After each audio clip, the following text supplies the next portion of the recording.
ngomong Tuhan Yesus baik gitu. Tapi pas ngomong Tuhan Yesus baik, kadang-kadang tuh suka sesek. Kayak ada penolakan dalam diri aku, kayak suka bilang, enggak baik kan yang terjadi sama kamu 2 tahun ini.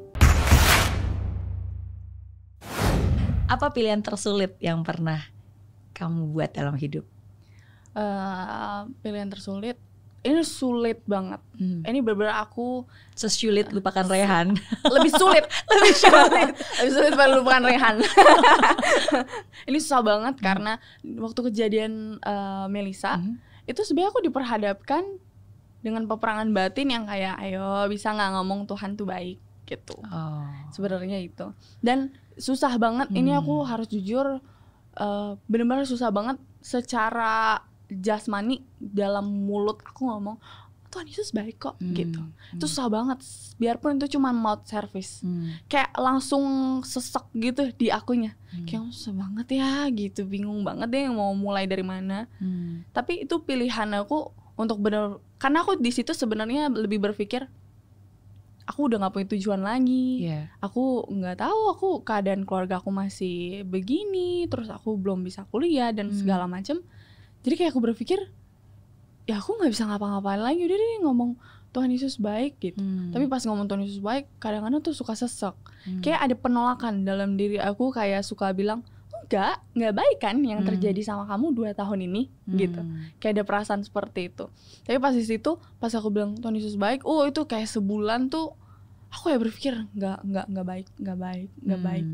Tapi ketika aku memilih itu ternyata ya enggak sia-sia gitu.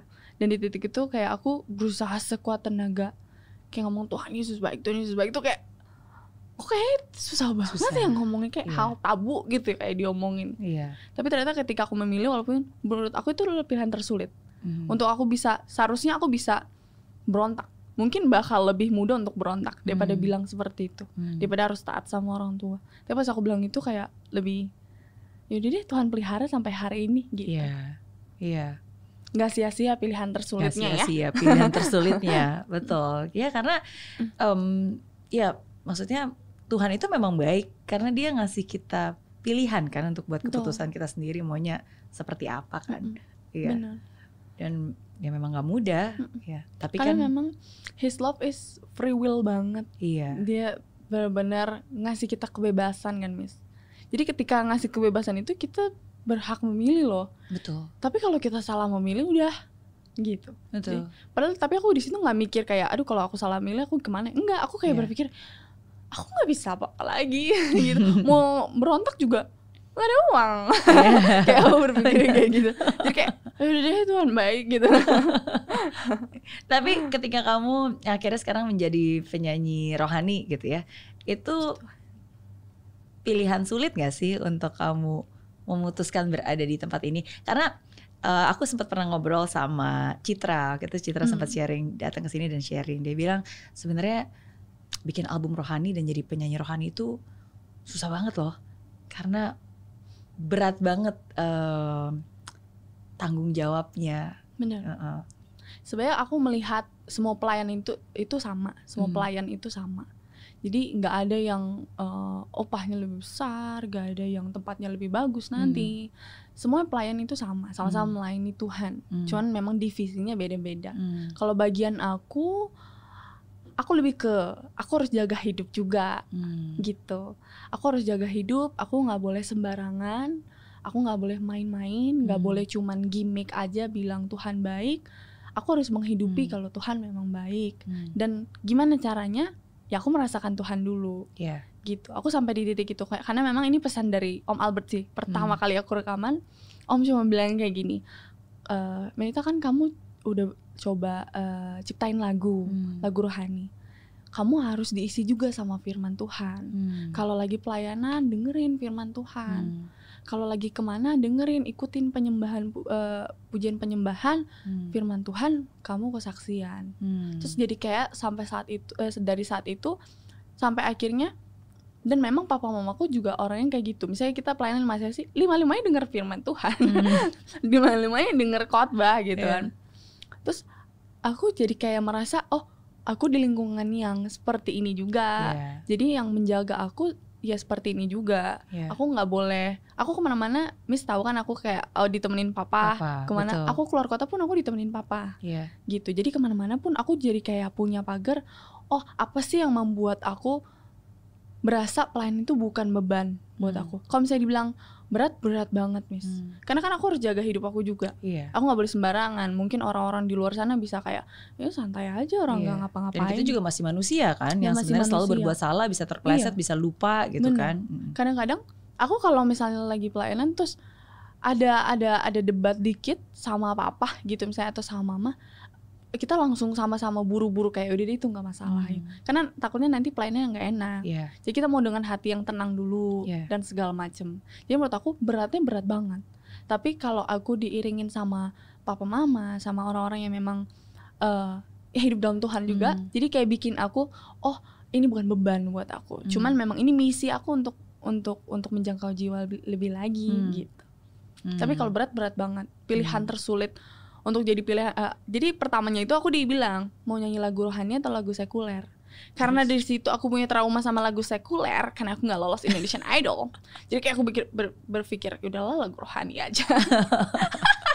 Aku berpikir kayak gitu sebenarnya. Tapi Tuhan punya jalan lain. Iya.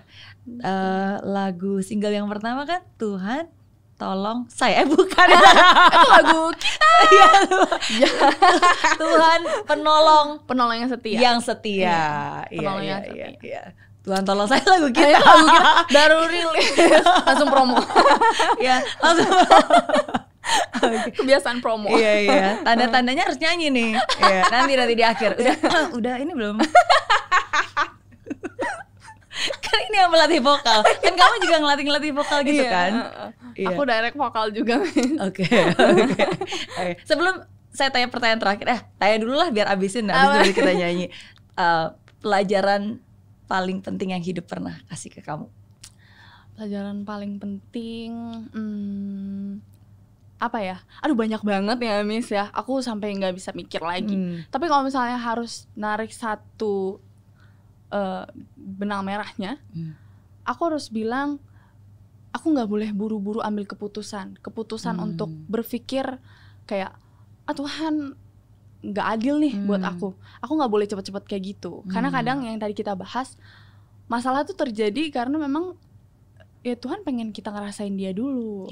Tuhan pengen, yang kayak Pastor John Mogi bilang, kalau gimana kita mau rasain Tuhan yang menyediakan kalau kita nggak kekurangan.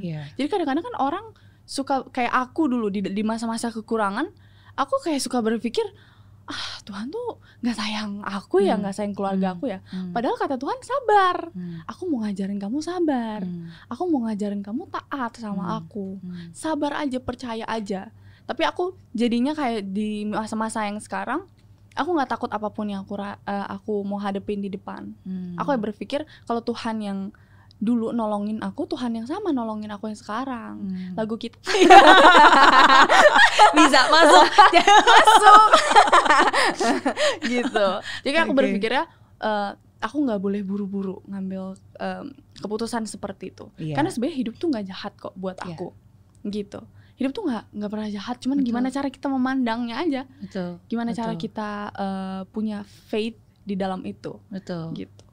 Kalau kita terus mengendalikan kekuatan kita, nggak akan habis kan soalnya. Tapi kalau kita udah trust and obey aja, pasti Tuhan sediain jalan. Gitu. Setuju. Hidup itu ya tergantung bagaimana kita sebagai pembuat narasinya yang menarasikan jalan cerita hidup kita gitu. Dan sometimes kadang-kadang orang kalau bagikan ibaratnya film, ya orang kan cuma baru ngeliat ini baru adegan ini loh, baru satu adegan doang. Tapi kan kita kalau kita nonton film kita tahu lah pas lagi ada sedih-sedihnya, tapi kita juga pasti tahu nanti pasti ada baliknya gitu. Kita tinggal nungguin aja nih adegan yang berikutnya kapan, Iya, ya tapi ya harus tetap berjalan kan. Bener, harus tetap berjalan.